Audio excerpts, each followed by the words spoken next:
Welcome to another episode of Do Go On. My name is Dave Warnocky, and as always, I'm here with Jess Perkins and Matt Stewart. Toot toot. How good is it to be alive and all aboard? All aboard. Welcome. We got the dining cart. Enjoy that. Well, I wish I was never born, and I'll see you on the poop deck. Off the train? You're throwing a few out there, possible catchphrases. I think they could all work. Oh, we're on a train. Oh, okay. Oh, no. Can you say all aboard to a boat? Yeah, tugboats can toot toot for sure. Fuck, I love a And you tugboat. love a tugboat. They can tug as well. They're so cute and powerful, like me. Yeah. You see yourself in a tugboat. You are tugboats personified. I don't think of any bigger tugger than you. Yeah, that's right. Captain Tug. You love a tug.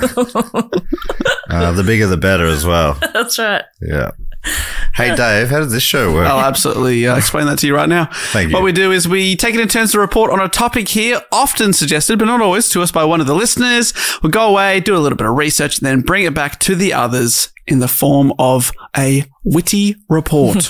A witty report? Witty report, absolutely. I thought the wit came from the listeners. No. And then the other two people, they're witless. They sit there, they listen as the witty reporter gives their witty repartee in the reportee to the reporters. That's right. If it makes sense. And then, basically we find out about a new topic. And Matt, it's your turn this week to tell us all about something new. And we always start with a question, I should say. That's right. And my question is, what am I? A man. Okay. Whoa. A dickhead. There's more info, but you've buzzed in early. Oh, okay. Okay, is she buzzed out now, locked out? Oh, I see. What am I? And then you're going to give clues. It's not about you. Yeah, I'm basically just, I see. I'm just going to read a blurb from Can I also have from Britannica. I'll have a go, and then we'll be back on even footing. Yep. So just to clarify that, I've said a man and a dickhead. And you didn't say anything yet. You didn't say but that's what am I? Yes. Mount Everest. I'm a small evergreen plant of the mint family, the leaves of which are used to flavour foods. Mint. Parsley. You mint. I don't know. Mint's probably, parsley's probably not the same family. Native to the Mediterranean region, I've been naturalised throughout much of Europe and widely grown in gardens in warm climates. Basil. The leaves... you're in the ballpark. The leaves are pungent. Are we? With a slightly bitter taste. I should say my leaves are pungent with a slightly bitter taste, and dried or fresh are generally used to season foods, particularly lamb. Rosemary. Correct. I was thinking rosemary for a while, and I thought if he says lamb, it's rosemary.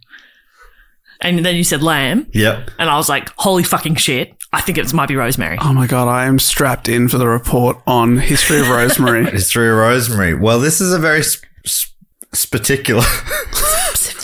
I think that's what I'm like, why am I saying particular was so weird? Because I was also trying to say specific.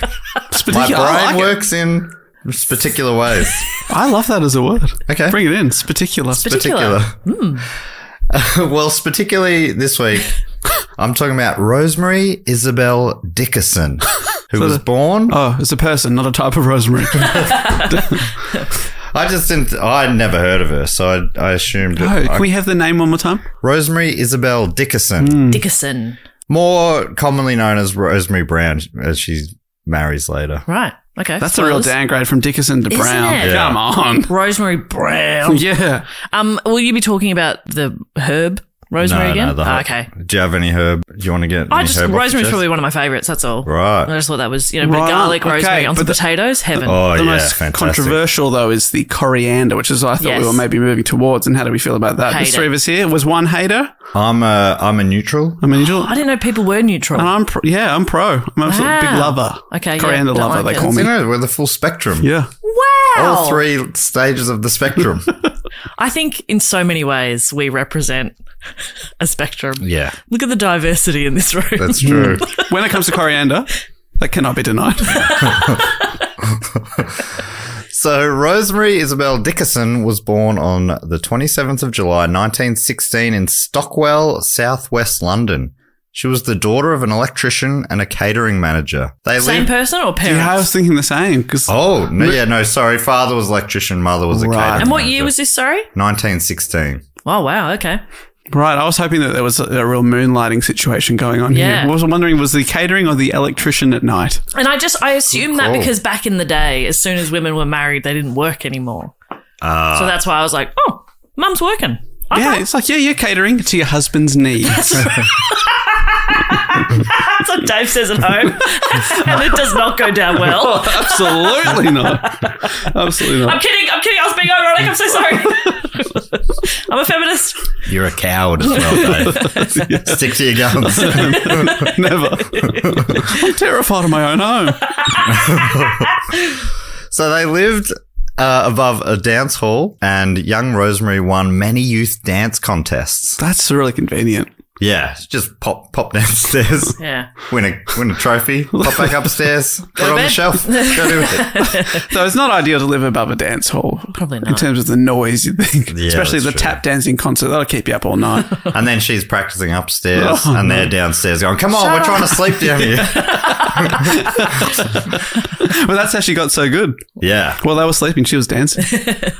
So, I mean, I'm just realizing now you have no idea what this is about. No. No. And you're probably thinking this is going to be about a dance prodigy. Maybe. Yes. Well, you're wrong, because her life took a strange turn when she was 7. She was in her parents' bedroom when a strange man with long white hair visited. He seemed to appear out of nowhere. Santa? His hair isn't long, you idiot. His beard is, but his hair is always kept to just above the shoulder's length. What do you think? Do you know What do you anything? think beards are made out of, Jess? But when you're describing someone, they had long hair, beard or on their head? Which one? Where was the hair? Arm hair? Which hair? How long was the chest hair? Just give us a length. We talking pubis? Why could you say that? Rosemary didn't recognize him, but he had a message for her. He told her he would return to make her famous one day when she was older. It was all very mysterious, and then as quickly as he appeared, he was gone, as if he'd vanished.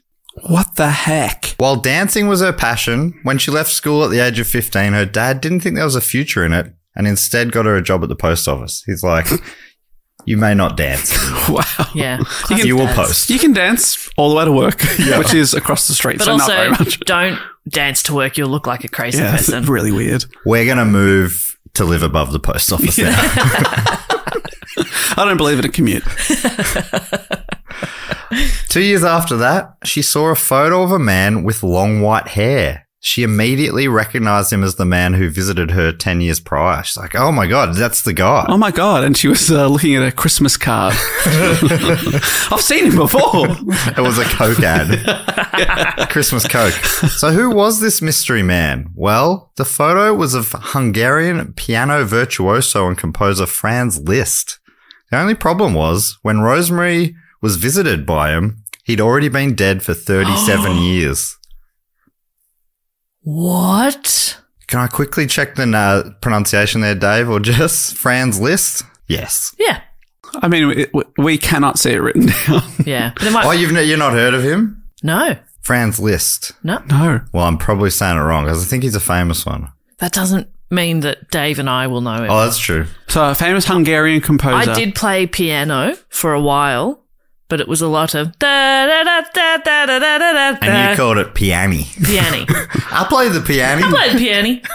And was that a Liszt classic? I think so. I don't know. So that's right. Rosemary had a visit from the ghost of legendary composer Franz Liszt.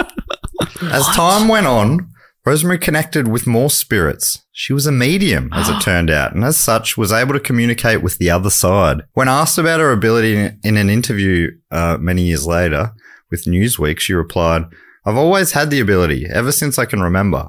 I see and hear people who are thought of as dead. Sometimes these communications would even save her life." According to Ian Parrott, writing for The Guardian, it's a great name. It's a great name. Ian Parrott. Ian I Parrott. love it. Also, imagine a parrot named Ian. That'd be fun too. Ian? It says its own name. Who's a good boy? Ian. Well, according to the good boy Ian Parrott, during a wartime blackout in May 1940, she claimed that she heeded a voice advising her to avoid Balham High Road on her way home from work. and which was just up the stairs.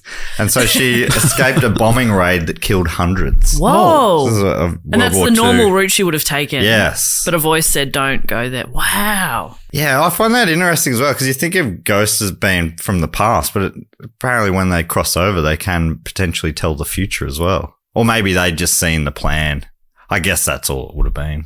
Right. They've read the script. They've read maybe they were also haunting the bombers and they'd looked at the plans. Sorry, I answered my own question there. But pretty handy skill having people just letting you know, don't go there. Yeah. Go this way. Like you had that on your Jeep. It's basically early days GPS. Yeah. You rode here today and it took you... Took me on a different route. It takes me on the same route every single time, and it took me on a different one today. So maybe we'll read in the news later that something happened along that route. Yeah. Imagine. Because it took me on a weird... I was down, like, dirt paths at one point, and I'm like, I'm on a bike. Like, not a fancy one. Penny farthing. It's how I like to get to work quickly and up high. Yeah. But it took me like through a farm and it was baffling. How is that possible? From your place to here, it doesn't seem like there should be a farm. And I don't know if it was A like hobby fam? It was more like one of the, like a little... Like the Collingwood Children's Farm? That sort of vibe, but it wasn't Collingwood Children's Farm. Right. I'll look it up later. Okay. But I reckon you went through some sort of time portal. Yeah, I think I did. To avoid the blitz of Melbourne. Yeah. Wow. So we haven't heard of yet, but we will. We will shortly. Yeah. Anyway, Parrot continues. Who's a good boy?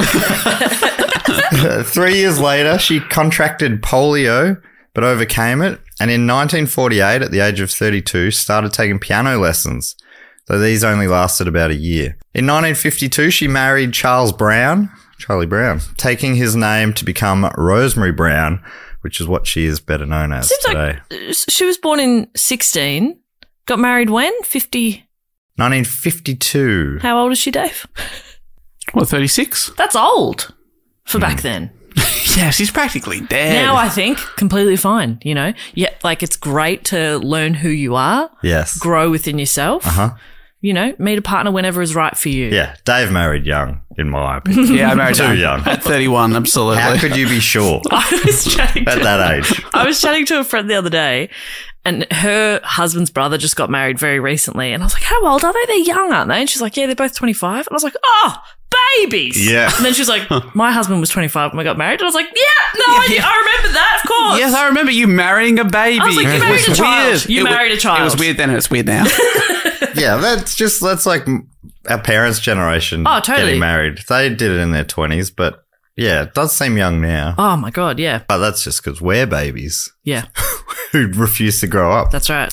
A couple of Peter Pans over here. Not Dave. Dave's grown up. That's Dave's right. our dad. Good. I'm proud of you both. Yes. You leapt past us, didn't you, Dave? You used to be the young one. Now you're the old man. Now you're a silver fox. Yeah, so I'm an old wise man, haunting people with my long grey beard. Which is what you call your pubes. And my dick beard. God, they're long. Anyway, please continue. So, yes, she overcame polio, started taking piano lessons, then got married. This all happened in her 30s. Now she's Rosemary Brown. Charles Brown was a government scientist who apparently had once worked as a gardener for King Farouk of Egypt. Whoa. Just a fun little fact there. What a resume. Yeah. What Wow. a catch. Yeah. Well love it. done, Rosemary. Yes. Together they had 2 children, Thomas and Georgina. She's having kids in her late 30s? Oh, tell you Is that what. possible? I don't think so. That's geriatric pregnancies, Yeah. and that is honestly, we need to change the terminology there. That is offensive. Oh, that's what they're Anything actually over 35 is a geriatric pregnancy. Huh, there you go. Which I would say is like a lot of them now, probably. Yeah. And I'm pretty sure it's like if you are 34 when you first fall pregnant, and then during your pregnancy you turn 35, all of a sudden you have more doctor's appointments because now it's geriatric. Yeah, that makes sense. It's baffling stuff. It's all about, the calendar. The Gregorian calendar. That's right. Babies know. 35. Get that mother a walking stick.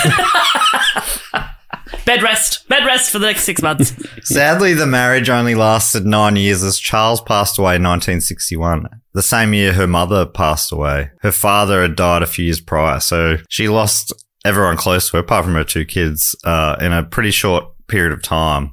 And with all these people close to her dying, she was further drawn into the world of spiritualism, which she was already kind of connected to. She had a natural gift for it, I guess. And it was quite popular back then, apparently. Right. Through the 1800s especially, but it had a few Renaissance periods in the 1900s as well. According to Britannica, I never knew what spiritualism meant, so I thought maybe this will help. A core belief of spiritualism is that individuals survive the deaths of their bodies by ascending into a spirit existence. Communion with the spiritual world is both possible and desirable, and spiritual healing is the natural result of such communication. So I get they just believe that there's a spirit world. It's like an afterlife. You might not physically be here. Your body might not be alive anymore, but your spirit still is in some capacity. So I guess that's why she used that weird phrase before of what many people think of as dead, which is like, to me, not dead. Well, it's just a different kind of life. Yeah. And I'm loving it. I fully want to believe all this. Totally. I think it's nice. Yeah. Yes, it feels like the people formerly known as living. Yeah. Yeah. They move to a different space. If you're pregnant in that space, so many appointments. Oh my God, you've had a geriatric death. Oh my God. I mean, that's the dream. Yeah, dying over 35. I'd love to make it to 35 and then we'll see. So she was now the only breadwinner for her family, obviously, and she was working as a school dinner lady to support the family, sort of just scraping together a living to make ends meet. Unfortunately, while working one day, she was injured in the school kitchen and had a lengthy recovery. During that period, she started playing the piano again. But it was different this time. Now she felt an extra presence, as if her hands had been taken over and guided by someone. Incredible. Someone who really knew what they were doing. That's right. This is when Liszt finally came good on his promise to return, 40 years after their initial meeting. He was using her as a medium to write new music, and this is how he was going to make her famous. Whoa. Her hands were possessed. Yeah. That is incredible. That's awesome. By Franz Liszt. I mean, if you're going to be possessed, right? Yeah. I don't think I want somebody like scaring me and banging drawers and, going, boo, watching me in the shower. Or anything, yeah. You know? I don't know why that's the first thing I think of. You stay over there during the curtain shot. Having a little ghost tug. Stop looking at me. But if they're going to like make you really skilled at something that you already seem to enjoy and, like writing new music But through. do you think you come to an agreement where you've got Fran's time and then you've got Brown time? Yeah. You know what I mean? Like, it's like, all right, we'll do the piano over here, but then I want to feed myself. Right. I want to look after myself. I think it's I don't give want me my hands back. I Exactly. think it's just the piano. It's just the piano. Like, Yeah. okay, so we clock off at 5 and then my hands, they are my own, to quote from Jewel. If you know what I mean. Yeah. Is that what the song's about? They're small, I know. Yeah. But they're not yours. Well, they're not yours. They Franz. are my own. Yeah. That's actually what Jewel was singing about. I get it now. Holy I've shit. wondered for 25 years. I love when you figure out what those songs are about. Ah, that's what it is. It was makes so about much sense the now. moment that Rosemary set some boundaries with Yeah. Franz Liszt. It's important. It's important in any working relationship to have boundaries. Stuart Jeffries for Stop turning up at my door is what I'm saying. Stuart Jeffries for The Guardian wrote, as she sat at her piano, Brown said she became aware of her hands being taken over for a few bars and then, at Liszt's instruction, she wrote down the notes. It was hard work at first. Though she'd had some beginner's piano lessons, she was a fair way off pro pianist pace. Great sentence. She wasn't really a big fan of music either, apparently. According to Douglas Martin, writing for the New York Times, there was no record player or radio in her home. She didn't even have a piano. And she said she never went to concerts. She did have a piano, Dave. That Okay. would have, otherwise this story would be ridiculous. Why is she taking piano lessons in the first place years ago if she doesn't like music? Well, yeah, that's what I mean. There's some differing tellings of the story. Like Yeah. some say she obviously liked music. She Yeah. liked playing it. But yeah, it's funny that Douglas Martin, who wrote her obituary in the New York Times, he didn't take her very seriously. She later told Ian Parrott, himself a prolific composer, it could be a laborious process getting it onto paper, but she gradually became more adept at taking dictation from the dead composers. And that's right. Composers. Oh my gosh. Liszt was just the first. Oh my goodness. Many more would visit to lay down some new tracks. Great, and they could pick anyone, and they've chosen someone with no classical training who doesn't have a great ear for music. Yeah, exactly. She doesn't have an ear for music, but this is the point. She's unfettered. She doesn't have any baggage. No bias. She's not going to be fighting against what they want her to do. She's the perfect puppet. She's just a vessel. Right. She knows she can do the very basics, but she's just letting the music flow through her. And who's getting credit for these writings? Well, she gives it to them. No way. I'd be doing a 50-50 split. Yeah, I think it's a collab, right? Oh, yeah, that's definitely a feat. How are the ghosts going to prove they wrote it through her? Yeah. Know what I mean? Good luck. If I'm Rosemary, I am zipping the lips. And I am taking that all the way to the bank. That's why they're going to take it to court Marvin Gaye style. It's not going to stack up. It's not going to stack Keep up. those checks. Yeah. Haunt me all you like. Watch me in the shower. I don't care. Yeah. I'm a bajillionaire now. Yeah. Yeah, because everyone's buying classical music. Yeah. Back then, it's just music. I'm so rich. My showers are golden. Okay. And I'm having a great time in here. Watch all you like. I like it. Watch me have a golden shower. I dare you. I cannot wait for the actuallys there. As Martin wrote, Liszt arranged for the other composers to come, acting like sort of a reception desk. They took different approaches. Chopin told her what notes to play and pushed her fingers down on the right keys. Beethoven and Bach liked her to sit at a table and take dictation with a pencil, whereas Schubert tried to sing his compositions, but according to her, he hasn't a very good voice. Cop that, Schubert. So he's trying to sing it, but she has to have a good enough ear to know what note that is. Yeah. Or does she just write it down? La, la, la, la, la, la. It's like, I'll get it. Smurf theme? I mean, it's a great theme. It's a great theme. Gargamel. He's not wrong. It is a great theme. According to Jeffries, there were others like Mozart, Rachmaninoff, Brahms, and Grieg, who also dictated new music to Brown. You'd recognise some of these names, if not Liszt. Yeah. Word started to get out about Brown and her supernatural talent. According to Parrott, the first professional assessment of her growing body of posthumous pieces came from the Edinburgh music teacher Mary Firth. She was sufficiently convinced of its substance for her husband George to join another George, Sir George Trevelyan, in establishing a trust so that from 1968, Rosemary could pursue her musical quest rather than her then day job as a school dinner lady. Right. So they got her like a scholarship type thing to study and... So she went full-time ghost musician. Whoa. According to Martin, this trust was supported by contributions from people who believed in the occult. I mean, it'd be weird if people that didn't believe would yeah, we'll just give her some money. Yeah, go on. Whatever. Yeah, exactly. Feel sorry for her. So I think the mainstream of musics were obviously very skeptical of what she was up to, but it was quite a big thing, spiritualism back then, apparently. And also I think of the New Age something or other, which was sort of connected. They believed that the world was going to be all peace and love soon because of the new spiritual age that was coming. I'll paraphrase a little bit there, but I think that's kind of what they believed. But yes, she's now just doing this full time. The following year, Brown was interviewed on BBC TV, during which they asked her if she could demonstrate how the process worked. Okay. So this is all on film, and she reflected on this in a 1976 documentary, which you can see on YouTube, which will be linked in the show notes, called Music from the Beyond, which I thought maybe might be the name of this episode. I'm not sure yet. Love it. I'll get your help with that later. I love it. Why am I saying that now? So this is what she said on that documentary of her time on the BBC.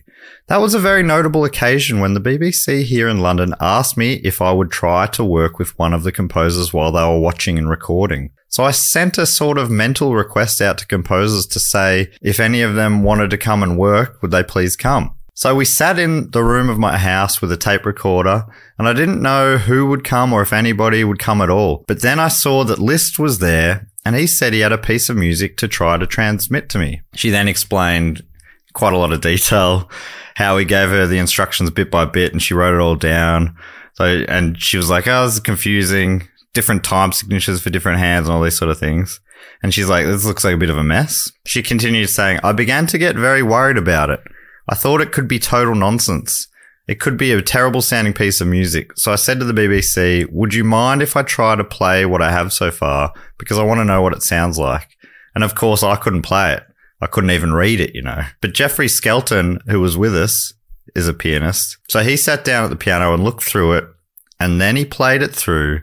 And then he turned around very suddenly and said, Mrs. Brown, I think you've got something here. I think you've written the Smurfs thing.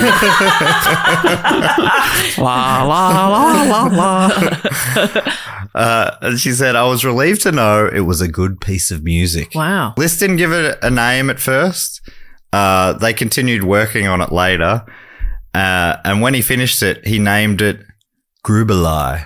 Grübelei. That's beautiful. It's a German word for, I think it sort of means feminine or something like that. Now, I don't think any of us are classical music experts. How dare you? The fact that you two have never heard a Liszt probably goes some way towards that. But it's possibly because I'm saying the name wrong. Anyway, it's actually pronounced Beethoven. Yeah, I don't know. I don't think you could possibly be pronouncing either of those words so wrong that we wouldn't have figured it out in context if we knew the name, you know? But I thought, like we did a few weeks ago on the Shags episode, we'll pause here and I'll play this piece of music, Grübelei, which was recorded for you two, and then we can come back and we can give your thoughts. Great. And maybe I'll play one of Liszt's more famous pieces as well, so you can see if you recognise it. Yeah, okay. That sounds fantastic. So yeah, what do you think of that? Very dramatic. It was, wasn't it? And the left and the right hand at times are doing completely different things. Right. And then they sort of come together at points, but there's parts where they're playing their own things. Yeah, I don't understand That's how really people hard. can do that. Yeah. Wow. So she wasn't, that recording isn't her. She ends up making an album, and she plays some of the more basic ones, but she had to get a more accomplished pianist to play most of them. But she's written that down. Yeah, she's written it down with instructions about the different times. Because I think, like, if we were all just to have a go at just writing down a piece of music, Yeah, no way. it wouldn't sound that Absolutely not. Yeah. like that. So, Exactly. And she did that on camera in front of... Yeah. I mean, there are people who think she either is she's imagining it. It's her subconscious or something. There's people who think she's just fully faking it, and she does know music a bit better than she's saying. And there's other people who just fully believe that it's coming to her from the other side. But unlike the Shags, who had never played instruments and barely had lessons and stuff, and you can hear that in a lot of their music, you're like, this doesn't make sense. When I'm saying the two hands are doing very different things, it still goes together. Yeah. It still makes sense. That's pretty amazing. Yeah. And yeah, that piece has had a lot of praise from people who do know what they're talking about as well. But yeah, in general, her stuff is mixed. And I'll talk about the reception a little bit later. But before that, we're talking about Liszt. The thing he said was, I'm going to come back, not just come back, but I'm going to come back and make you famous. Yeah. And that BBC interview did start to bring her more attention, and even the fame that Liszt had predicted or promised led to her travelling around Europe and America, playing at venues such as the Queen Elizabeth Hall in London and the Town Hall in New York. Wow. According to Jeffrey, she appeared on Oscar Peterson's TV program, as well as The Tonight Show with Johnny Carson. What? And on that, apparently, one of the things that a lot of people quote is that during the interview, she explained to the audience that spirits had told her there is no sex in heaven. Well, it's disappointing. they're really bored, and that's why they asked me to play some music for them. Like, if they could be fucking, they got to pass the time somehow. Well, if that's the case, send us to hell. Am I right, boys? Yeah. Just confirm they're fucking in hell. Such a weird thing for me to sign you up for as well. You're like, no, I'm still going to have a no. Nah, all three of us for a package deal. Let's go, boys. Orgies await. We love to bang amongst the flames. So I looked up the spelling of Liszt because you kept saying like, oh, maybe I'm mispronouncing it. And I have heard of Liszt because do you know the phrase Listomania? Yeah, I the know Phoenix the song. song. Yeah, great song. Well, it's like the first thing, so that's named after him. And I was listening to a podcast about this recently, no actually. kidding. So Listomania, it was kind of like a Beatlemania of like, the early 1800s, where he put on these big concerts, and he's like a quite good-looking, charismatic showman. Had the piano on the side so people could see what he was doing. One of the first people to do that. See his long white hair. And then people would put on a show, and people rushed the shows, and there was this. That's what it was described as Listomania.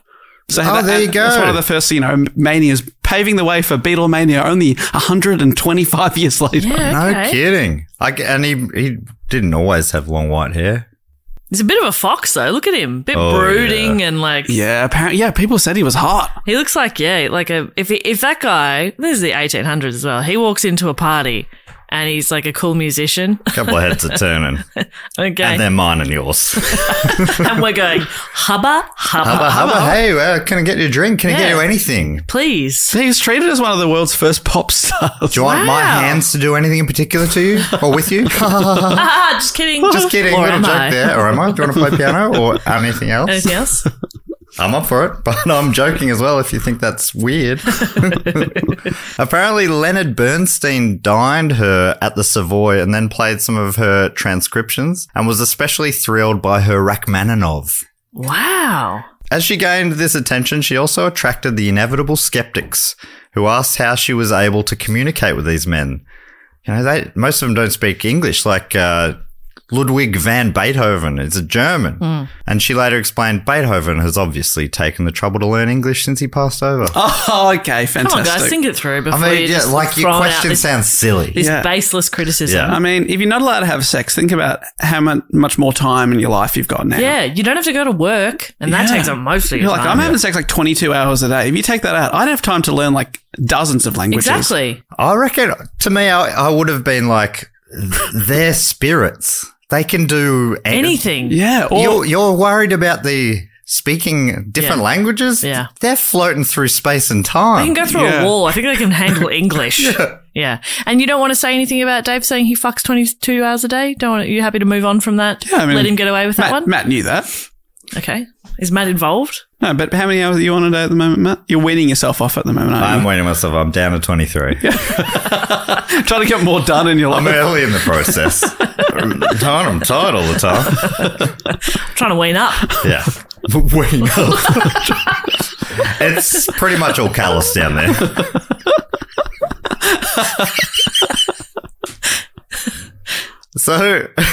So yeah, you can't argue with that logic anyway. Beethoven, she said, the ones who didn't speak English before, they've learned English He's since. been dead a long time. Yeah. Okay. He's learnt some languages. Come on. Or you can just say, we speak the only true international language, music. Yes. Or he also speaks Arabic, but you're not questioning me about that. Yeah. Huh? It's like in The Good Place.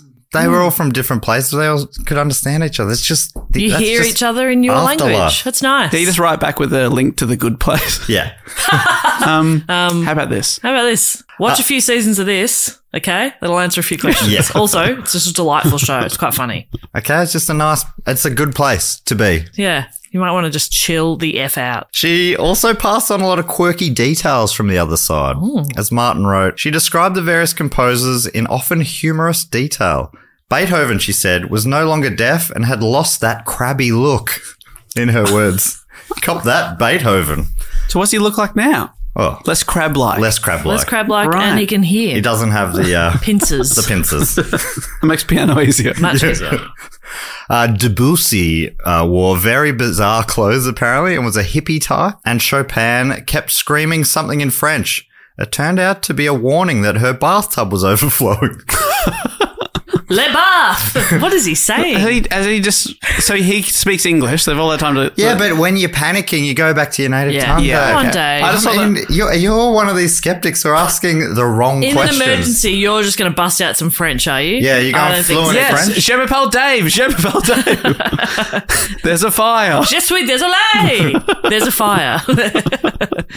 She also talked about shopping with Liszt and how he was interested in the price of bananas and watching television with Chopin, who was appalled by what he saw. So good. I got onto this story reading a book by Dan Schreiber called The Theory of Everything Else, A Voyage into the World of the Weird.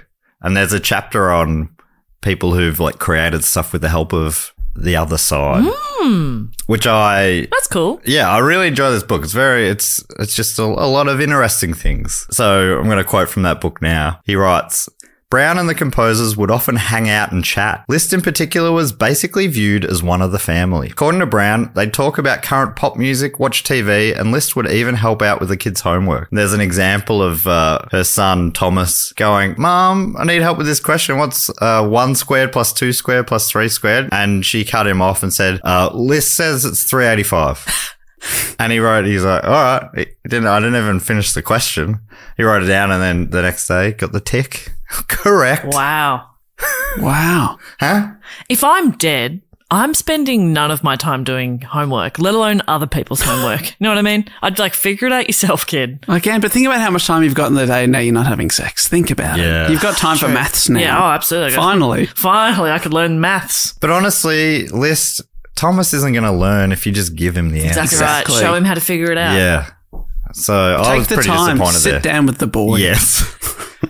Sit down with your boy. Yeah, come on, ghost man. Sit down with the boy. Put your hands in his hands. Don't forget they are his own. They are small. He's a child. That's true. Schreiber goes on to say he was also helpful with keeping her out of danger. Liszt said to her at one point, be careful today. You're going to have 3 fires in the house. And she did. 3 fires. Which is That's too many. That's a lot of fires in your house. I'm getting to 2 and leaving the apartment. Yeah.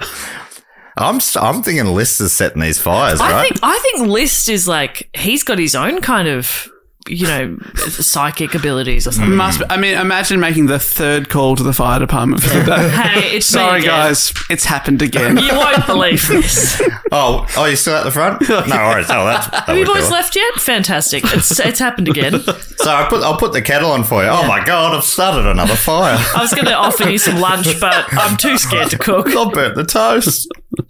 Now, see, Mrs. Brown, we've noticed what we think is the problem. You're cooking everything with gasoline. And naked flames. Yeah, naked flame. You don't need that for toast. It's not necessary. Yeah, I think that's just such a funny. To me, it sounds like Liszt is creating problems just so he is useful. He's useful to her. Well, yeah, he's not fucking 24 hours a day. Yeah, he can feel like a hero. That's how he's getting off. Yeah. By being told you did good. You did good, Listy. Oh man, the blueness of his balls. The deepest of blues. Almost black. It's that blue. It's that blue that you're like, is this navy or black? I can't tell. I need to find something else black to compare it to. It's that. And then is the thing I'm comparing it to? Fuck, is this it other navy? ghost balls? Are they navy or black? Oh. Beethoven, he's been dead longer. Apparently, after a while, Liszt became so comfortable living in the 60s, he even lost his Victorian clothing and started dressing in the fashion of the day. Changed his ghost fashion. Wow. Starts wearing like a Sergeant Pepper's uniform. Yeah, very modern. I'd be relieved by that because you know how in a lot of like ghost shows and stuff, they're always in the clothes they died in or whatever. Yeah, let me update this a bit. He wore apparently what's called a Cossack or something. It's like an old robe that a Christian monk or something might have worn back in the day. So yeah, that is very ghosty. Yeah. Anything flowy. Let me update this. I'm going to put on some skinny jeans. Yeah. And the fact that, isn't that amazing that you can do that? Yeah. On the astral plane or wherever Especially it is? if you died in something uncomfortable. Then I'd be like, fuck. Oh, if you're trapped in it. Yeah. Or if you were buried in a tuxedo or something. Yeah. Like, this isn't practical. No. Oh, that's an interesting point. We should be burying people in clothes that are comfortable. Yeah. Snuggies. Yeah. Is that a thing? Yeah. Yeah. Oodles. Oodles. Is that a thing? Oodie. Oodies. Should be buried with your oodle. Sorry, Humphrey. He's going down with me. So she now had a huge collection of songs. Liszt alone had given her around 200. And so it was time for Rosemary to release an album. Of course it was. This is in 1970, and she titled it A Musical Seance. Oh, that's good. I was going to say songs in the key of Ghosts. But a musical seance is way better. Songs in the key of Ghosts. It's just my first, no bad ideas. Music to Die For. Oh, that's pretty good too. That's pretty good too. Music to come back to life for? That's clunky. That's okay. No bad ideas. This is a brainstorming. Let's stick with the seance one. Yeah, the seance is really great. She went through all this before. Of course. Yeah. We're just going through this for the first time. According to Schreiber, the album was released in 1970 by the record label Philips, whose other output around that time includes David Bowie's Space Oddity. It wasn't some little unknown label. It's called Philip. Like Phillips. I was hoping it was just called Philip. Like the massage place. It made me think near Comedy Republic. I immediately thought of Philip Massage here in Melbourne. In the CBD. If you want a massage, go see the good people at Philip. Philip. What? I don't understand. What were they thinking? Philip Massage. I don't know how legit that one is, to be honest. Okay. I'm just... Money laundering or sexy stuff? I think they're laundering. Okay. I don't doubt the good people at Philip. No, Philip. I'm sure it's very above board at Philip Massage. Absolutely. But that is the funniest name for a business, funny. I think Philip. there is. Philip. But this is Philip's. Philip. That's funny. But Philip's Records is still pretty funny too. Philip's. Yes. But they did pretty early Bowie. That's pretty cool. Yeah. Yeah, Space Oddity, one of the big ones, and a lot of Elton John's US singles as well. The album contains a collection of classical pieces by a number of different composers, including 8 works by Liszt, 3 by Chopin, and 1 each by Beethoven, Schubert, Brahms, Debussy, Grieg, and Schumann. Jess is just pausing the podcast. She's looked up Philip Massage on Google, and there is an image of their logo, and it is funny. It is funny. I want people visiting Melbourne to start getting photos out the front of Philip. Yeah. I think that's a reasonable request. It's a pilgrimage to Philip. That's right. If you go into town to see a show at Comedy Republic, it's just around the corner. It's so close. Or if you're going up to, the Broadway of Melbourne, up near it's not far from the theatres either. Yeah, what do we call that? London's got the West End. New York's got Broadway. And we've got Philip. We're the Philip district. Children Philip. What street is that? It's funny that we don't have a name for it. Like, it's on Russell. Yeah, that's on Russell, and they're a bit further down. They're maybe one up on Exhibition, aren't they? No, they're on Russell. Are they? Yep. I thought like the Comedy Theatre and... It's on 162 Russell Street. Philip? Yes. Philip, but what about like Her Majesty's Theatre and those sorts of comedy theatre? I mean, I spent a lot of time there, obviously. I was waiting for your apology because I thought you were talking about some place the whole time. So I was like, no, I'm right, but I wasn't listening. Sorry. And it wasn't worth interrupting, and I apologise, Matt. No, absolutely was worth interrupting. But so she's putting out this compilation, which, like imagining the ad for it on TV, the feel-good hit of the 1970s featuring Chopin. Yeah, Brahms. That's right. So, and the guy who performed most of the album, Peter Caton, was a musician known for his interpretations of the music Chopin wrote while he was still alive. Oh. So, like, she was working with legit musicians as well. Yeah, and then they're playing, and then she's like, no, sorry, the ghost said that wasn't quite right. Yeah. Can you do that again? And they're like, fuck. Oh, my God. In the middle of the album... which you can listen to on the regular streaming services online, there's a commentary track by Brown as well. What's it say? I love that. Well, as Schreiber explains, out of nowhere, you get a 6-minute long commentary track in which Brown takes you through the songs and explains how she collaborated with the musicians on them, saying stuff like, Chopin isn't at all what I thought he would be. He's not melancholy at all. He makes jokes and he's lighthearted. Schubert is lovely too. He communicates smoothly and quietly. He alters music just after he's given it. He'll edit. All the other composers seem to have them prepared, but he is writing as he goes. Wow. Just improv. Yeah, love that. Do you want to just have another quick pause now and I'll play you some of this commentary track? Yeah. And if people listening at home want to check it out, it's called Commentary by Rosemary Brown. It's track 10 on the album. I'm so excited. It's wow. It's all like she talks very matter-of-factly and... Yeah, like it all happened, and like she describes what the process was. And so some people think she's just flat out making it up, but that wouldn't it be what? Like I don't know. It's just I just find it very interesting. If she's making it all up, she's playing it very cool. You would think people would sort of embellish more or really perform it. She's just sort of like, yeah, that's how it happens, I guess. Yeah. I don't know. Yeah, that's right. I guess that, and I think apparently this was quite a big thing people would say, where she's not the only person who's ever said this has happened, but normally they would just be improvising, basically going, they're playing the music through me right now.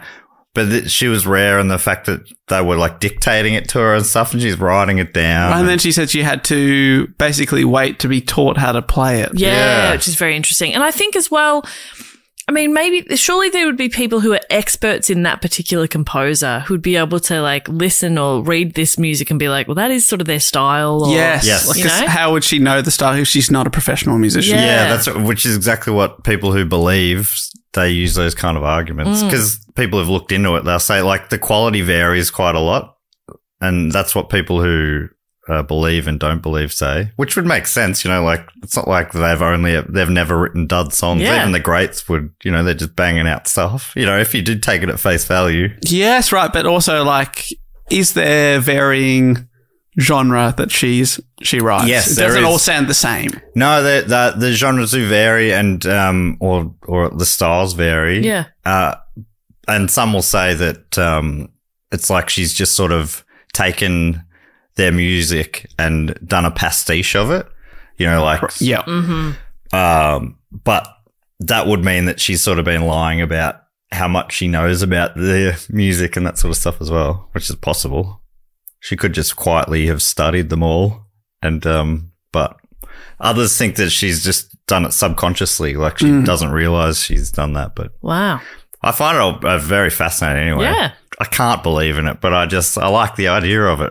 I don't think it's fun just to hear about it. Totally. Anyway. I don't necessarily think I'm a full believer, but in a situation like this, she's not hurting anybody.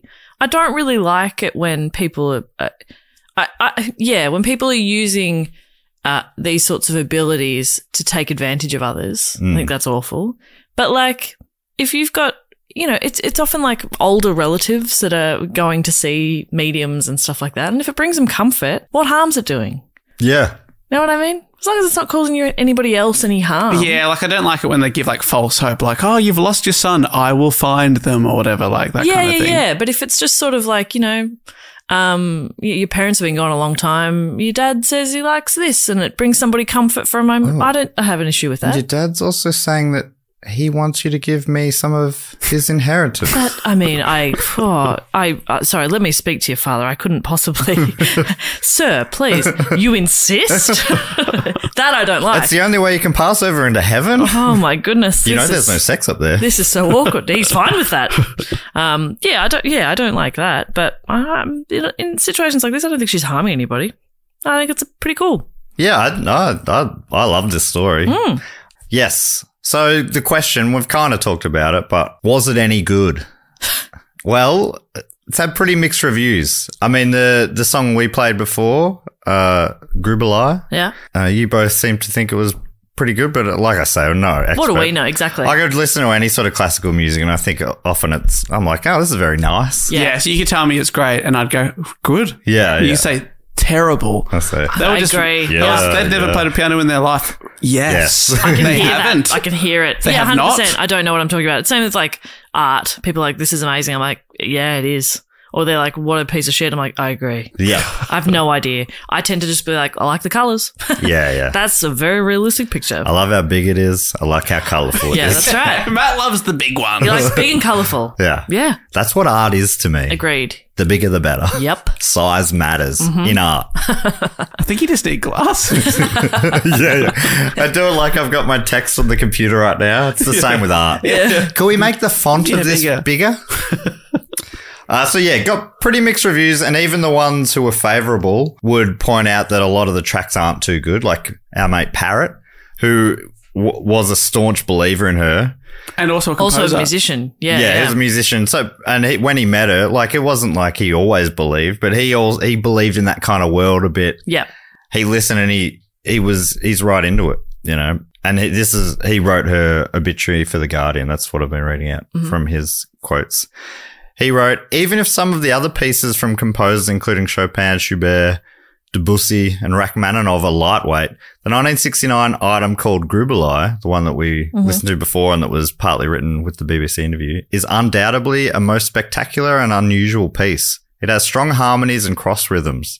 The composer and Liszt specialist Humphrey Searle said, "We must be grateful to Mrs. Brown for making it available to us." Wow. And that, Humphrey Searle's like a one of the Liszt gurus. You know? He's still got Listomania all these years later. He's a Listomaniac. Searle also published an essay noting the similarity of Mrs. Brown's Liszt pieces with his later official compositions. Some skeptics and musicologists who aren't into it were like, yeah, it sounds like them, but they didn't play music that just sounded like what they'd already done. They were always, changing and adapting and growing But their argument there is if it doesn't sound like them, it's them. And where's the evolution? And others are arguing it doesn't sound like them, it's not them.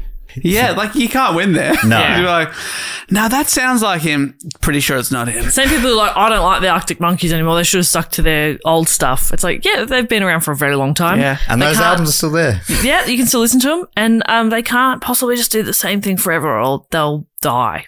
So they're like sharks in that way. They got to keep moving. The Arctic Monkeys got to keep moving. I guess a shark is like an Arctic monkey. Oh my God. An underwater Arctic monkey? Wow. Oh my God, you're right. Makes you think. That does make you think. That makes you think, yeah, you're right. While Leonard Bernstein was into the piece by Rachmaninoff, as I mentioned before, apparently he didn't have a lot of time for much of the rest. According to Martin, Andre Previn, then conductor of the London Symphony Orchestra, said that if the newfound compositions were genuine, they would be best have been left on the shelf. Oh. Okay. That's nasty. That's catty.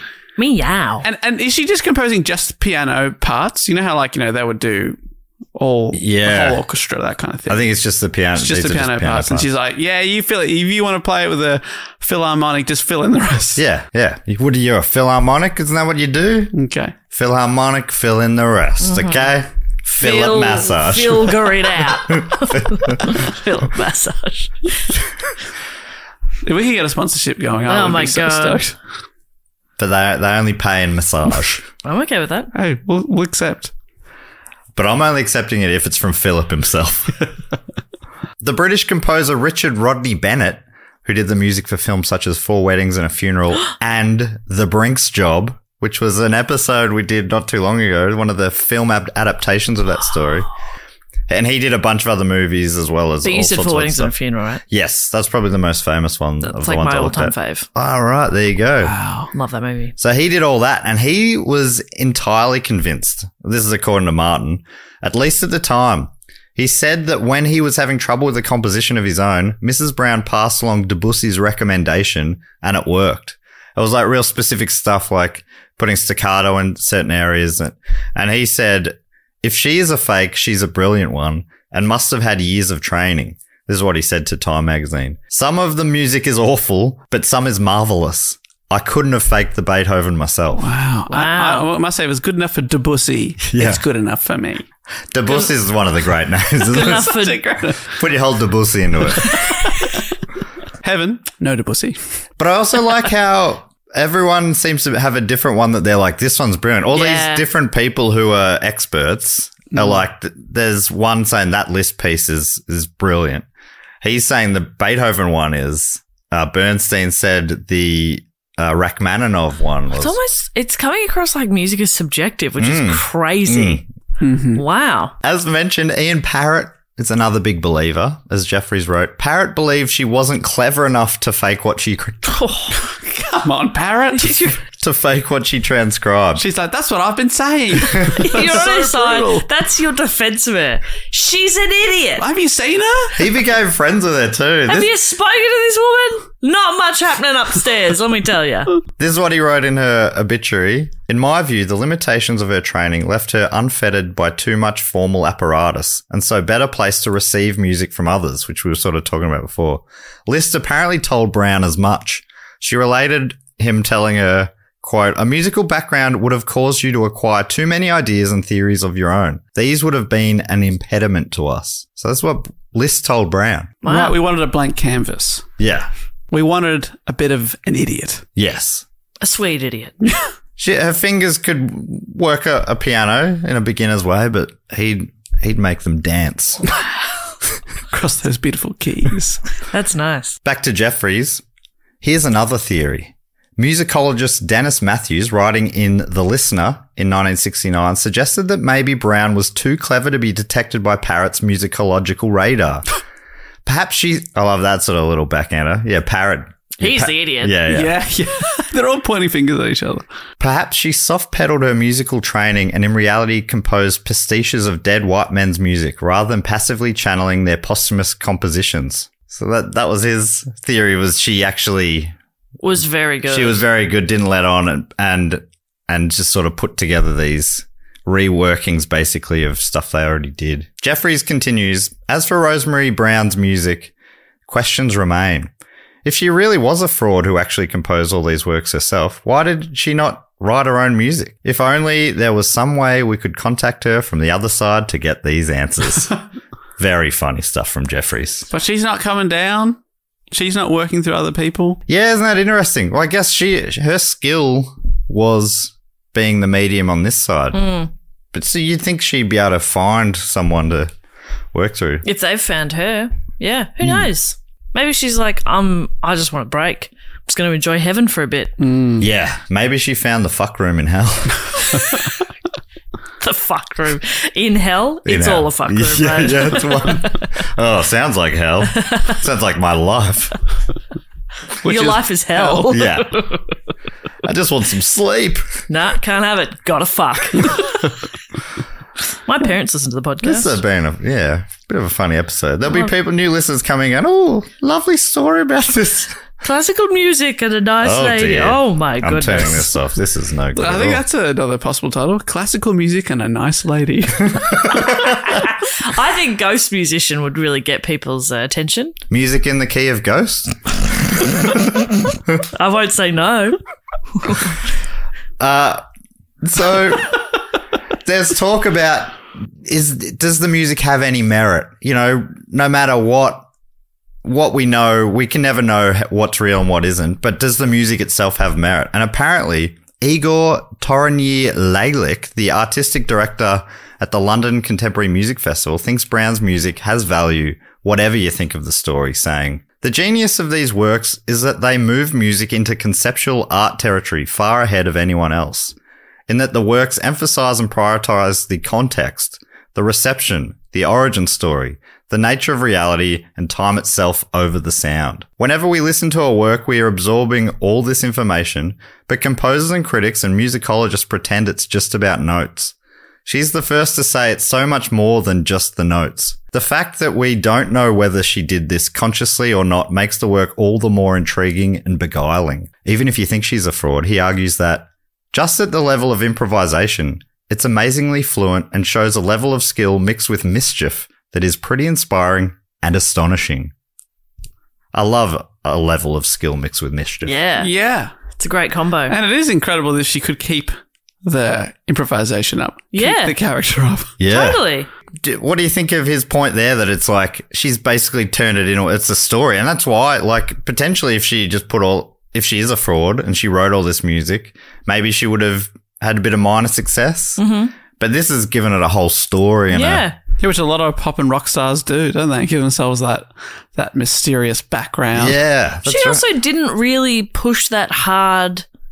Like, other people kind of heard her music and gave her that sort of grant to be able to keep doing it. And it sort of feels like she didn't seek a lot of this out. Yeah, that's the vibe I get as well. Which, if she was doing it for the attention, for the money, for whatever, you'd think she'd be seeking it out a little more. But it kind of felt like people came to her and thought the story was interesting and wanted to interview her, or, you know? Yeah. And yeah, I don't know. I tend to just sort of, in this case, I think I'm like, yeah, you were probably channeling spirits. Yeah. That's cool. Totally. I love it. I'm glad they weren't spooky and watching you in the shower and just helping you play some music. That's nice. But like, a lot of big musicians talk like that as well. Like, McCartney says he wrote, I think, Yesterday or Let It Be. One of those songs just came to him in a dream. Yep. And he felt like one of them, his mum was sort of working through it. You know, people whether that's your subconscious or whatever. Yeah. And we all have like instances where your intuition tells you something and, you know, you hear stories of people being like, I don't know, I just decided to take a different route that day and something happened, or, you know, I could have been in this situation. You know, you hear stories like that and we don't really question them that much. This does take that to another level, though. Totally. I've for decades had conversations with these dead men. In front of a camera and who stuff played like that. my hands. Oh, yeah. It is I'm not saying it's the next same level. as just like having a gut feeling, but like maybe some people are more tapped into it than others. It's more having a hand feeling. That's right. And she also seemed to like befriend them. Like she'd be watching TV with them and stuff. I don't know. Doing the kids' homework. I don't, you can pull it apart. I don't really care to do it because again, she didn't harm anybody. And what's the point of shitting all over it? How does it change things? Do you know what I mean? Yeah, no, I agree. Yeah. I think, for the most part, if things aren't hurting anyone, and she was happy, you know, like you probably could, it seems like it happened a lot more after a lot of people died in her life, and maybe, she, you know, could have been loneliness manifesting itself. Yeah, who knows? I don't know, but I mean, it happened since she was quite young. Yeah. But, so everything we've talked about so far, we're coming up to the end, but everything we've talked about so far was about musicians and composers who visit her. But apparently it wasn't just people of music who visited her. Over the years, more and more people came. According to Jeffries, she claimed to have communed with spirits including Einstein, Shaw, Jung, and Bertrand Russell, which must have surprised the last one, as in his essay, Do We Survive Death?, Russell had concluded that we don't. I was like, what the hell? Oh, God damn it. Can you... Don't tell anybody. Yeah, can you do a few edits to that essay? I reckon Einstein would be a handy one for the homework, wouldn't he? Oh, yeah. You get the maths homework wrong, and then you're like, no, I think you'll find. Yeah. My kid was right here. Yeah. Yeah, and the teacher, like, all of a sudden is like, oh my God, they become world famous scientists. The list doesn't get any less impressive as it goes on. She also took up painting under the guidance of masters such as Vincent van Gogh, or Gough, or Gogh, depending on who you ask. Gogh. Samuel Palmer, William Blake, and J.M.W. Turner. She was also visited by Shakespeare and St. Paul. Oh, my God. And what the painting's pretty good, or what are we talking Well, I would have no idea. They look fine to me, but one of the guys who was writing about it was like they look pretty ordinary to them. But he came across as a knob to me. Oh, okay. Yeah. All right, snooty man. It's in an obituary, mate. Why are you backing out of paintings the week she died? Let's save the criticism. I don't know. weird. It was a bit... This wasn't Parrot, by the way. No, it would never be Parrot. Oh, my God. I live He's a and good die boy. by Parrot. Yeah, it was that dog, Douglas, whatever his name. Douglas Marn. Fuck you, What a Douglas dog. Ugh. Fucking Douglas. More like Art Shiddick instead of critic. Thank you. Oh, High five over that's here. a high five. According to Schreiber, she wrote poetry dictated to her by Emily Bronte, William Blake, and Samuel Taylor Coleridge. Saying that right, Dave? Yeah, that's right, yeah. Honestly, these people need to chill the fuck out. You're dead. Your time for creating stuff is over. Just relax. Isn't it wild? She was prolific. Yeah. Like, she was doing all sorts of different arts And crafts. Wow, really? Yeah. Craft as well. She also transcribed 2 new plays by George Bernard Shaw. Wow. One of which, Caesar's Revenge, was performed at the 1978 Edinburgh Fringe. Oh, that's sick. Isn't that sick? Wow. Caesar's Revenge. Sadly, of course, all good things must come to an end, and Rosemary passed away in London on the 16th of November 2001 at the age of 85. Wow. Good innings. Yeah. 2001. Yeah. 2001. She was alive not This that was long in the ago. past in my mind. Yeah, Yeah, this was ancient. I crossed over with a woman who was crossing over. Yeah. Amazing. So, yeah, but isn't it amazing? She wrote multiple plays. I mean, if she was doing this all herself, even if they're bad. What a work ethic. Yeah, You know? good on her. She's created a lot of And stuff. like self-motivated, that's tough. That's tough to do. Single I need mother, a deadline. couple of kids. Yeah. She's busy. She can do it all. Her legacy does live on. Brown was the subject of a BBC Radio 4 drama, The Lambeth Waltz, in 2017. And in 2019, a selection of the piano music she transcribed by Rachmaninoff, Beethoven and Liszt was performed by pianist Siwan Rees during the London Contemporary Music Festival. Wow. To finish up, Schreiber suggests Brown's journey was perhaps best summed up by respected composer Sir Donald Tovey, who provided a blurb for her album, A Musical Seance, writing, "There are always those who scoff at that which they cannot or will not understand. And the threat of these Philistines may induce hesitation in some people to place before the world new or unusual ideas and experiences. Those who are most likely to block progress in your world are the inveterate skeptics who fondly assume that their immovable intellectualism denotes an ingenious and infallible judgment." Well, I like that paragraph. And Tovey, who wrote these words, did so 30 years after his death, as relayed to Brown from the beyond. Did she write her own blurb? No, she didn't. No, she dictated it. Dictated it. It was dictated to her. Yes. Defending herself. That's so good. Oh. I don't know why you're laughing, Dave. Anyone who says that I'm an idiot is a Philistine. Quote from this great genius. Are you gonna dispute what this genius said? No. Didn't think I would so. look like an idiot. Exactly. That is great stuff. I don't know. I just love this story. And that is the story of Rosemary Brown and music in the key of ghost. I think there's something to it. Yeah. All right. Well, that brings us to everyone's favourite section of the show, where we thank some of our fantastic Patreon supporters. The first thing we like to do, well, firstly, tell you if you want to get involved, go to patreon.com/dogoonpod. And you can sign up on a bunch of different levels. There's all sorts of stuff. You get 3 bonus episodes a month at certain levels. You get to vote on topics. You get to go into the nicest corner of the internet, our Facebook group, and many other things, including the fact quote or question section. If you sign up on the Sydney Scheinberg level or above, you get to give us a fact quote or question or a brag or a suggestion or anything else, really. And I think this section actually has a jingle. Fact, quote, or question. Ding. He always remembers the ding. She always remembers the jingle. Actually, do you know, that music just came to me from one of the greats. Widget, the World Watcher. Featuring Debussy. Oh, yeah. Ding! That's a Debussy ding. And the people who give us a fact quote or question also get to give us a title, or give themselves a title, should I say. And I read them out for the first time on the episode. That's really just me preparing you for me to mispronounce things. The first one this week comes from Blake Pilkington, aka artist formerly known as Pilky, 1998. Pilky. And Pilky Pilkington has a question writing, "Is there any artists that you would recommend to anyone looking for new music? For me, I recommend the Raytons or the Claws to anyone looking for new music." Thank you, Pilky. That was So nice. Love it. Thank you, The Pilky. Raytons or the Claws? or the Claws. Okay. CLAUSE. Right. Oh. Cop that. Cause. Well, I'd recommend the music of Rosemary Brown, a musical Yeah. seance available to stream online. And it's surprisingly very low numbers on Spotify. Like Gruber Eyes only had just over 3,000 plays. Really? Let's bump that up, everyone. Let's give it a go. Yeah, what have you been listening? I mean, I've been loving the new Friends of Rom album lately. Mm-hmm. I think maybe one of my favourite albums this year is this Young Fathers, Heavy Heavy.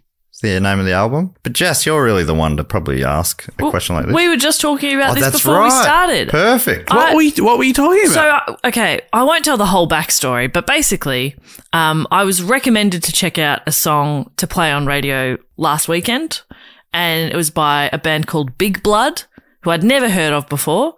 And I listened to the song and I was like, well, this is automatically going to be on like one of my all-time lists, you know? Like I just loved it immediately. You loved it. I played it on air and lots of people really, really loved it as well. I got texts from people I know in real life. Kirsty Wiebeck messaged me and said, I loved that, because she was listening.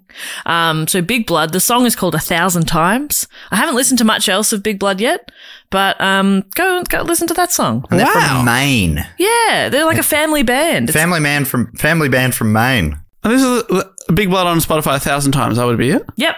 It's only had like not even 5,000 streams at the point. Like it's, yeah. I think they've got a bit of like a cult following. You're on at the ground level here, Bob. Love that. But they've been around for yonks. They've been around for ages. So, Oh, yeah. 2008 album here. yeah. Go check them out. Anything from you, Dave, before we move on? What have I been listening to as I scroll through here? I loved Alexis on Fire's latest album, which did come out last year, but I didn't get into it straight away. But after a few plays. It's fantastic. You've been listening to the Frenzal album? No, I haven't listened to that new one yet. The Cup of Pestilence. Ooh, it's really like that. great. It sounds Really very fun. much up my alley. Yeah, I think you would enjoy it very much. Also been enjoying Pigs. Their album Land of Sleeper. How many pigs were you talking there? 7 pigs. 7 pigs. But yeah, great question, Blake. We could bang on about that all day. But Usually I couldn't, so I'm glad that it's hit at this exact time where I had something I was excited about. thank you for that question, Pilkey. The next one comes from Amy Clark, aka Brigadier General, forgettable name. And the Brigadier General's question is, forgot her name, genuine thanks again to Matt for not remembering my name when mentioning the wintertime photos I enjoy sharing on the Facebook group on the Gnome Serum Run episode. Without you, I never would have risen to the heights of Brigadier General.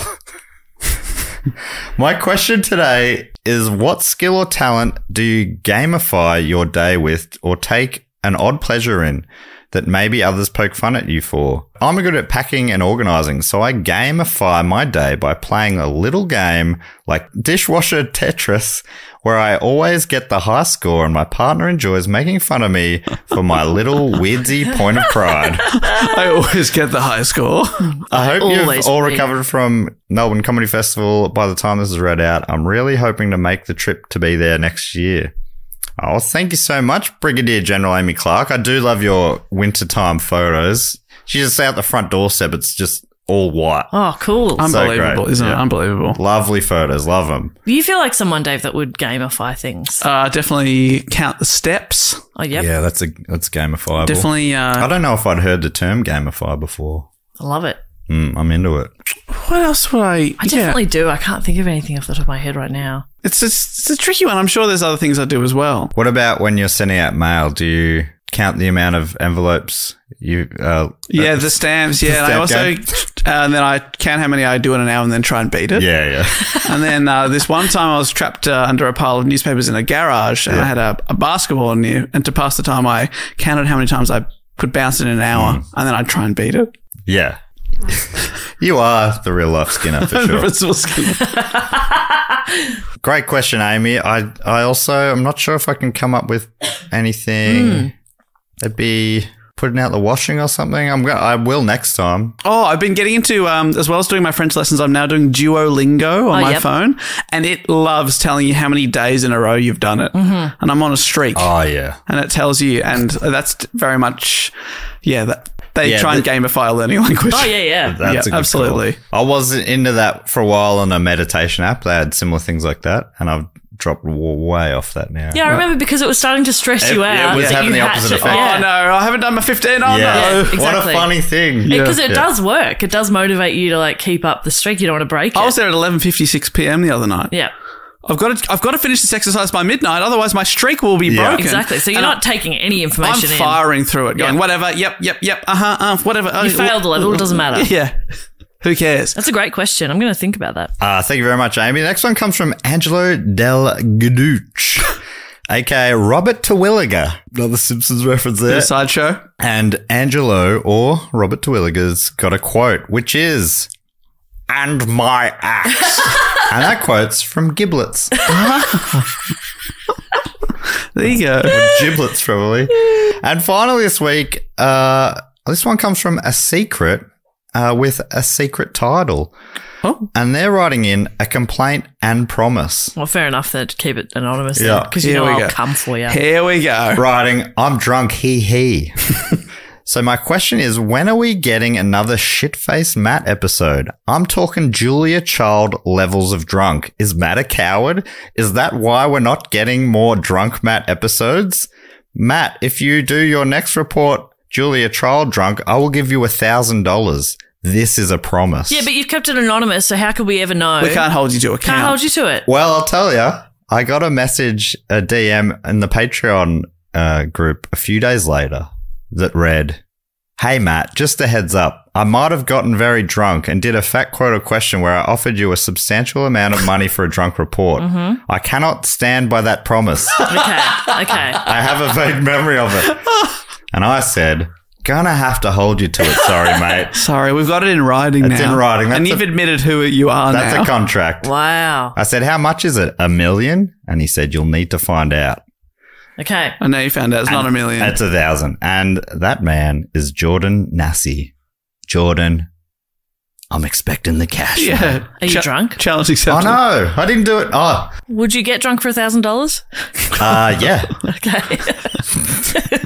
All right. Could there have been a lower number? Well, you know. Jordan. Could I have saved Jordan some cash there? Yeah, possibly. But sorry, Jordan. I mean, if we recorded it after my dad's birthday party during it. I think you're only just recovering. Yeah. Just trying to keep up with older fellas is A mistake. it's a mistake. Keeping up with older fellas. It's crazy to me there are people older than you. How is that possible? And that there's people that can drink more than you. Yeah. How is that possible? Well, I'd say older than me. My dad is younger than me, but I'm a miracle. Anyway, thank you to Jordan, Angelo, Amy, and Blake. The next thing we like to do is shout out to a few of our other great supporters. Bob, you normally come up with a little bit of a game to play based on their name. Yeah, we're naming their ghost album. Oh, yeah. We came up with so many good ones, I think we could do more. And I've still got the horse name generator open if we need help. It's always good to have the horse name generator handy. We can ghostify. You give us the name and we'll ghostify it. Great. And turn it into try an and make it a album little name. bit beyond. Yeah. A bit spooky. All right, if I can kick us off, I'd love to thank from North Perth in Western Australia, Claire McLean. I love that. Specific, but not very specific. Somewhere in North Perth. North Perth, Claire McLean. All of that is fun to say together. Claire McLean. All right, Jess, how are we looking on the horse name generator? Survive a Dream. Oh, yeah. I didn't survive a dream Oh, because they're dead. How to Survive a Dream. Okay. That's good. I think. yeah. How to Survive a Dream is that Yeah. sounds like a Delta Goodrum album. Yeah, it does. And that's a compliment. That's huge. I was going to say huge compliment Huge right there. compliment. Absolutely. Nothing but the best. Sorry, yes. Next up for me, love to thank from Arlington in Virginia, Will Mulheron. What's Will Mulheron's album? Mouse Bonjour. Oh, Mouse Bonjour and Goodbye. Because can speak both languages in the afterlife. Bilingual. Yeah, bilingual. Well, they're probably multilingual, aren't they? They've got so much time up there. That's so good. They Mouse can good- speak both of the languages. Mouse bonjour and goodbye. Language to me is a binary. There's English and French. Okay. Yep. I've seen the Olympics.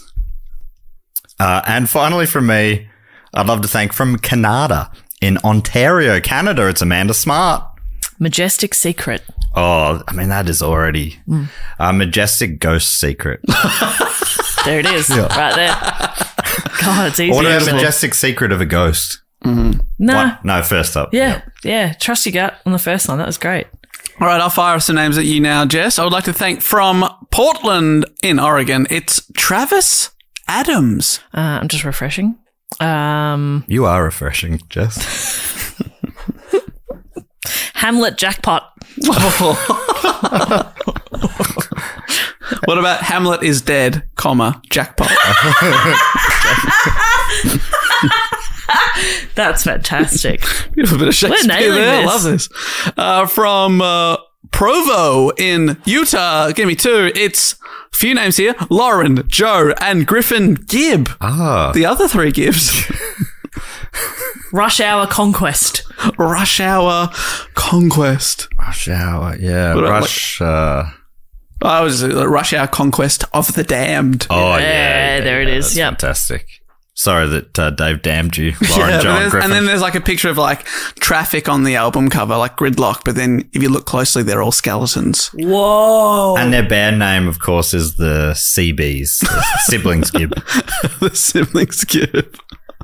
Good on you, Lauren, Joe, and Griffin. And finally, from me, I would like to thank from, unless you want me to keep going just because you've got the names there, Yep. from Lincoln in Great Britain, it's Hardy in brackets the cat, and then the surname is Matuszewski.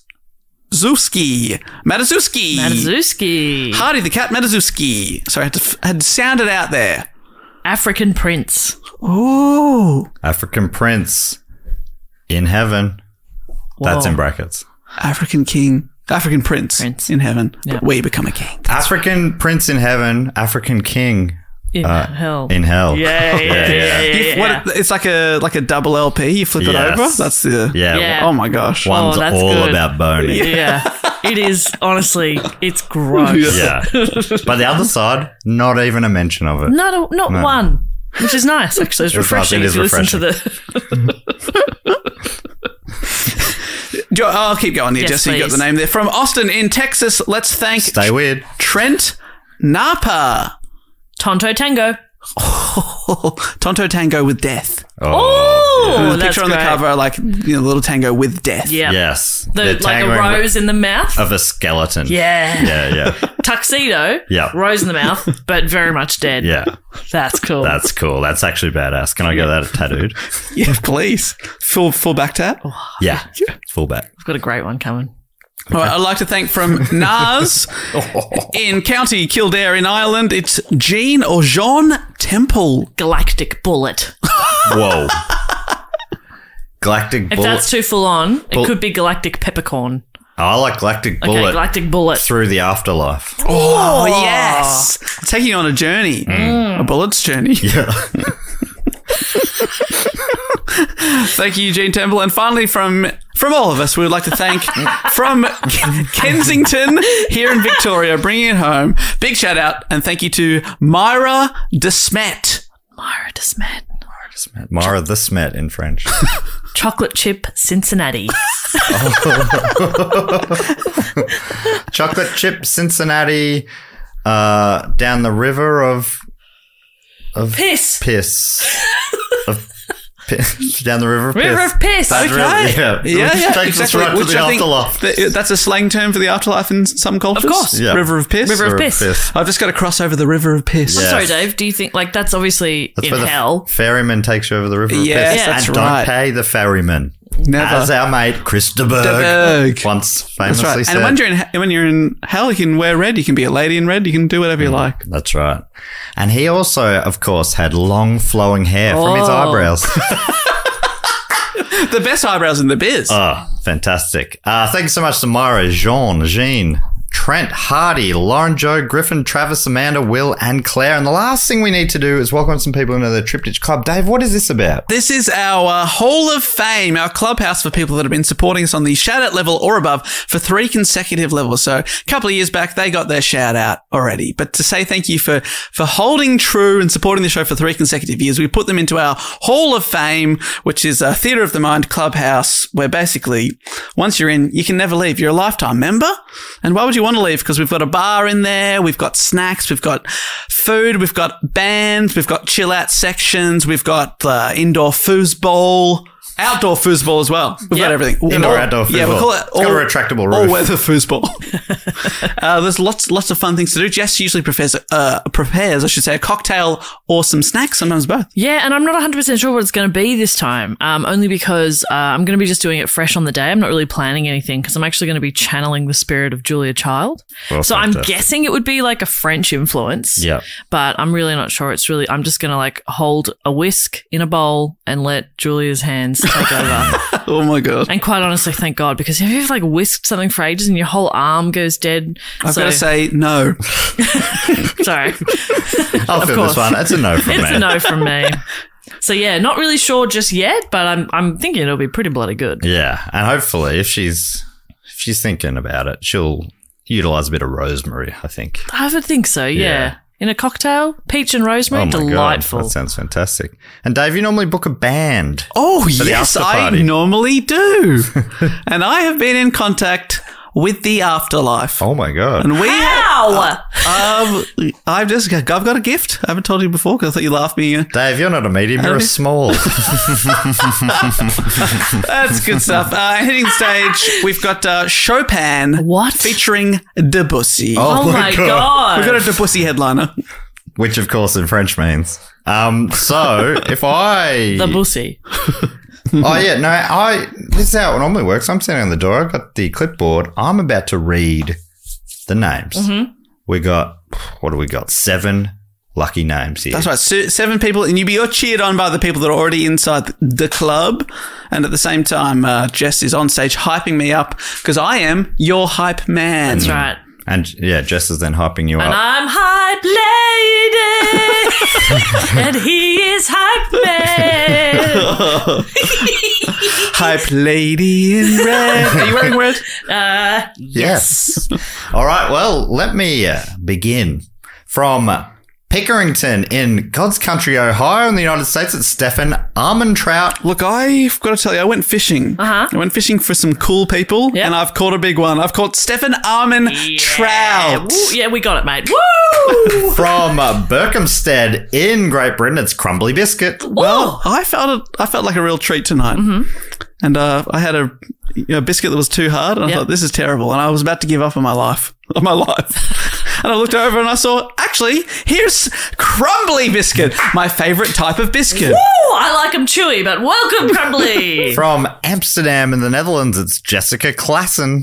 She's all class. Yes. And come on in. Woo!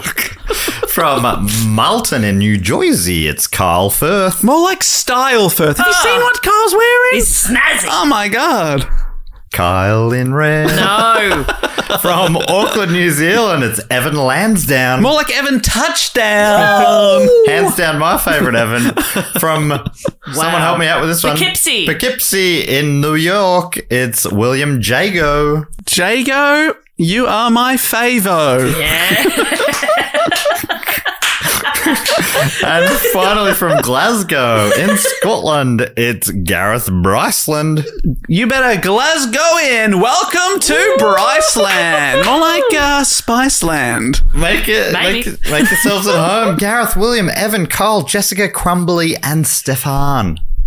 Get yourself a spot on the foos table. The foos, it is a shortening for foosball table. Yeah. That's what I say. Yep.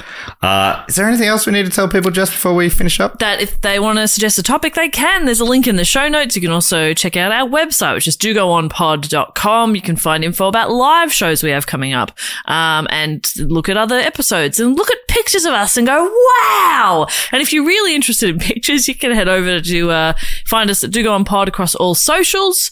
And the most important thing to remember is that we love you. Oh, that's Absolutely. from both of us. Yes. Let's make We it. love you.